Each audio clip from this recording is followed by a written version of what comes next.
Alright, what's up everyone? Welcome back for another video. If you are not subscribed, do the thing. And if you're already subscribed, you're awesome. Thank you. So if you saw the last truck video, the zr2 video, changing the brakes, I will link that one up here if you don't know how to change brakes. You could follow along, or you could just see the brake upgrade if you want to go down that road to check out the options. During that video, I decided let me take off my tie rod sleeves and cut them down because they're too long, and from my understanding, the full length tie rod sleeve is actually more harmful than it is beneficial. So it strengthens the tie rod too much, and the next point of failure is your steering rack, which obviously you would rather replace the tie rod than the steering rack. Sorry for this mess. If you're new here, I'm moving soon and been packing and just a mess.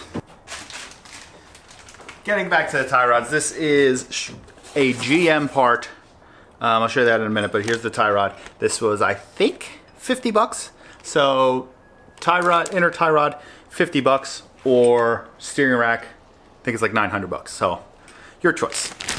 So I just realized I didn't explain. So as I was taking off the tie rod sleeves to cut them down, I believe 3 inches is the sweet spot where you want them. The driver's side came off, no problem.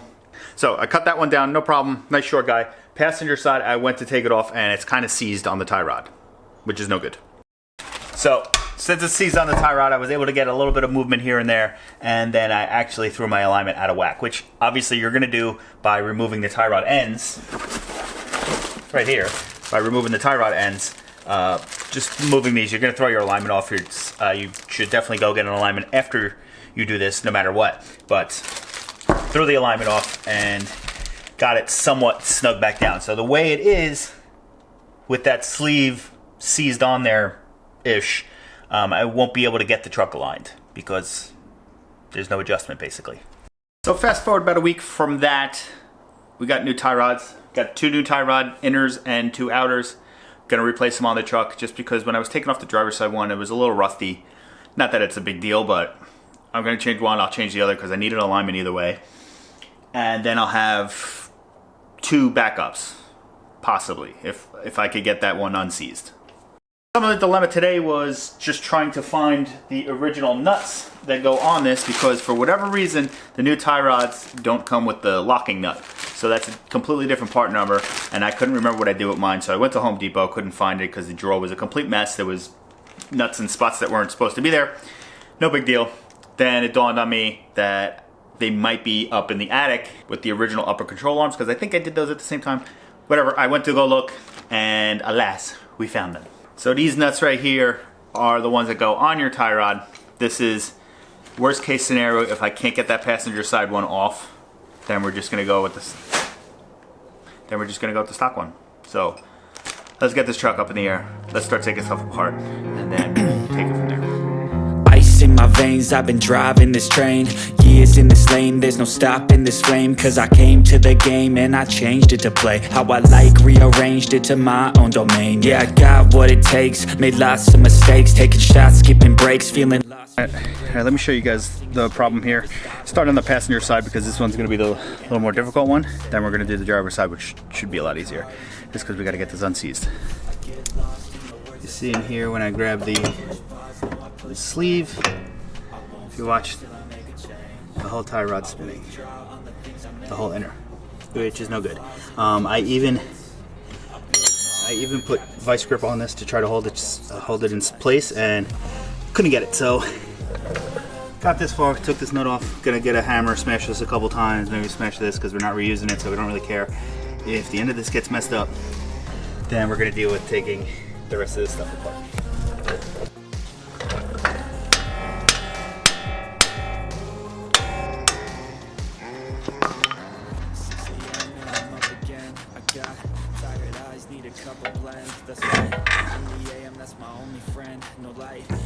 Now I'm going to take 2 measurements, and we'll probably just get a ballpark. So I'm going to find a known point on the truck, probably this frame rail to where the outer tie rod is placed at the moment. Then as I turn it off, I'm going to count how many spins it takes to take this off.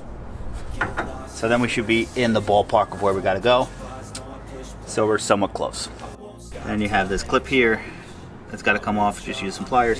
And then the other end of this one is in there somewhere. I think you can kind of see it, but you just got to jam a screwdriver.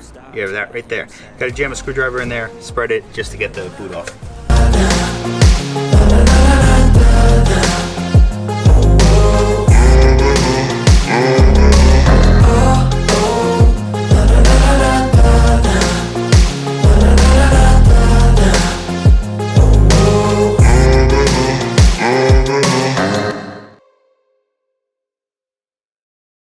Whew. All right, so I kind of messed up filming that one. So let me just explain to you what needs to be done there. So this has this clip here. This one's reusable. The one that's further back on the rack, you have to pry off however you can. That's not reusable. New tie rod comes with new clamps. So this is the problem here. This guy's seized on, which is the problem we're running into. So what we're gonna do, we're probably gonna heat this up with a torch, then try to crack it free. But I also need to find a way to get this in the vise without destroying the boot. Let me show you in the truck one more second. So on the truck, there are tools to take these off. I obviously don't have one. So that's, removing your sway bar might help. Definitely if you're using the correct tool for it, you're gonna have to move the sway bar out of the way. But what I did, took that boot off, peeled it back, then I didn't turn the truck on, but I went to accessory, turned the steering wheel passenger side so that came out as much as possible. Then peeled the boot back, then used a pipe wrench, crack it loose, then you just unscrew by hand. Almost dropped the camera. So that was, that took maybe 5 minutes. And that was struggling with getting that inner clamp off because the spot where the little crimp was in a bad spot for me. So now we're gonna start messing with getting this off. Gotta clear some stuff off this workbench first so I don't destroy it. All right, now I got you guys set up on the tripod and we're just gonna go for it. I'm gonna try to figure this out. I'm gonna try to get the boot slid up a little bit more so then I can actually grip this in here without destroying the boot. You're gonna see it, I guess, in real time with me. See how long it takes me. Well, I guess not real time because you're gonna be time lapse, but.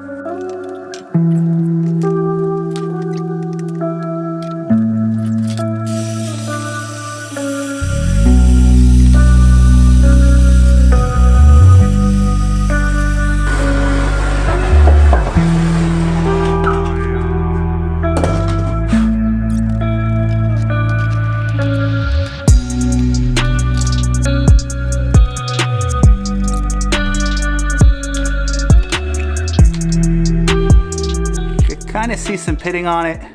That's definitely from water sitting in there with the tie rod sleeve being on. It is what it is. Luckily we're moving to a dry climate. There you go. So there's the old one, brand new one. This is a factory GM replacement, so it should be exactly the same. This is from AC Delco, which I believe is also the factory replacement. So now we just got to do a reverse of everything we did, which is first would be putting the boot on before we do anything else so we don't forget and have to take it all apart. Boot is on, and before I forget, let's go over these because I don't want to forget, and I will put these in the description below. But this is your inner tie rod. That's your part number from GM, and then this is the tie rod end.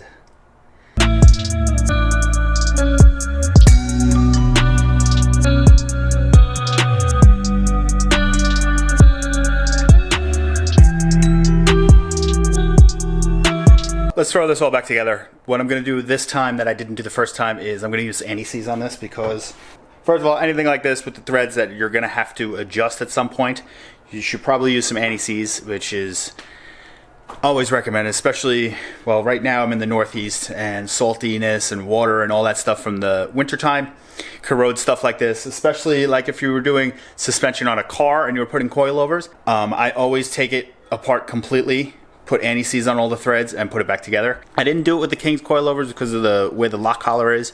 I'm pretty sure you could unseize that pretty easily. That's why I didn't do it, plus the spring is massive. Let's slap this all back together. And that's it.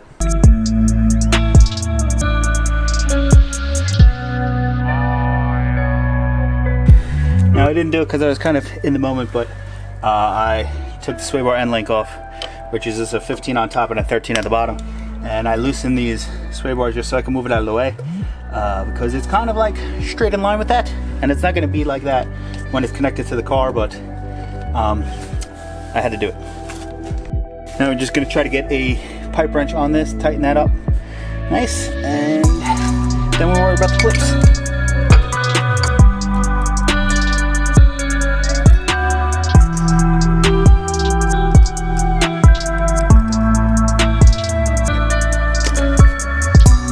You're not going to be able to see this, but you got to get the boot back onto the steering rack. Then you use this clip. So this is the new clip.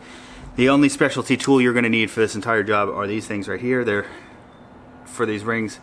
It goes on the top here, go like that, and then it crushes down on it. Pull it nice and tight. You can, since it's just that boot and it's not spinning or anything, you can use zip ties if you get them nice and tight, but I have the tool. I'm going to put it on. Also, if you want to buy one of these tools, I'm going to link it down below with the Amazon link. These are not only for this. If you have a zr2, you've probably tore a CV boot, so these come in handy when you replace your CV boot.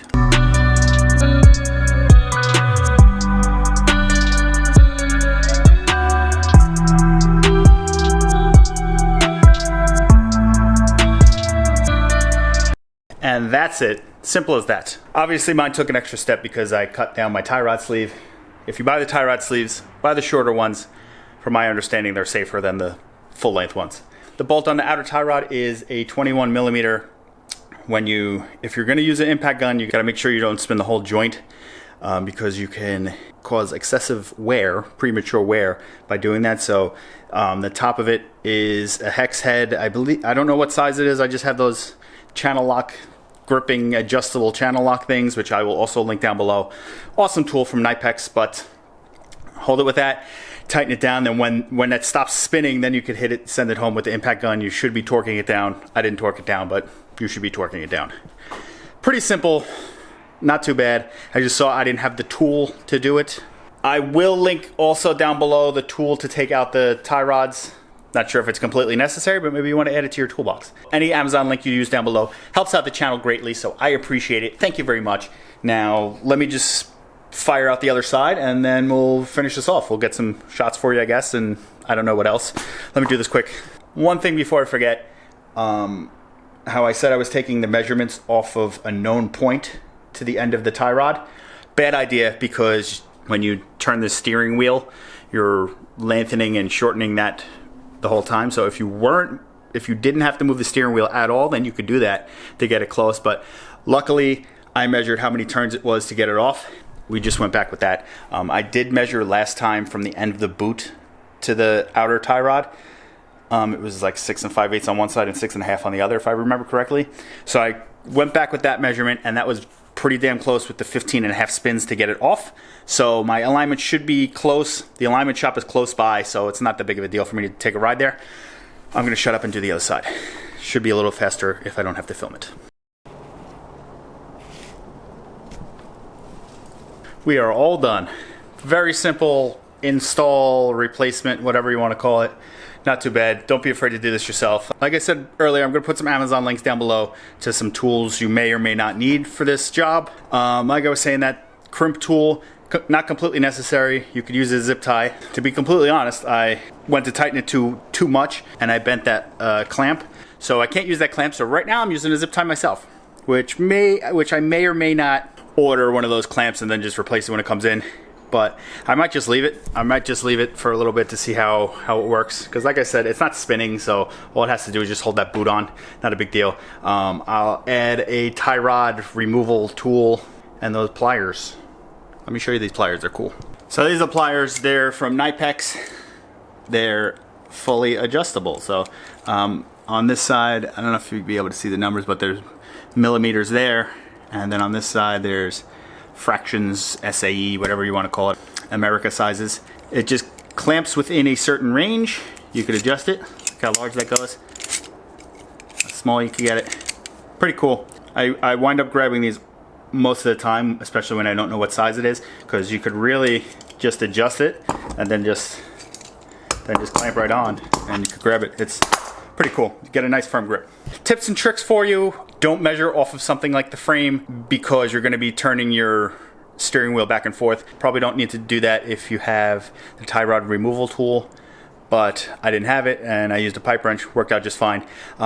Some people, that's the source of a clunk noise for them on these trucks, so if you have a clunk that you can't find, pull that boot back, check to make sure that the inner tie rod is tight. I know some people have had that issue. Then the sway bar, I kind of moved it up out of the way. It didn't seem like it wanted to fit, so put the truck back on the ground, and now I'm going to put the end links back in and bolt everything back up. But that's that.